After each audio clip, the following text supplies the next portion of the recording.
Sayyidina Abu Bakar Siddiq radhiyallahu anhu, inna akyasal kais saenyanya na jelema nu pang pinter-pinter na tinu pinter mah atakwa jelema nu takwa. Jadi horeng boga ukuran jeung boga timbangan pinter teh henteu sakadar pinter duniawi. Ku Kangjeng Nabi teh ditimbang make timbangan syariat.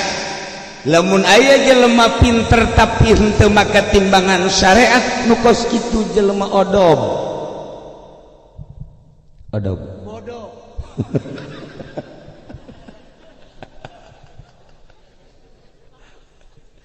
Menangnya jadi presiden tapi teu pake timbangan syariat, pinter teh cak nafsuna. Masyarakat halayak rame nyaritakeun pinter tapi cak Kangjeng Nabi lamun nyana ngajujurung nafsuna, presiden tinggal presiden, odob teu presiden.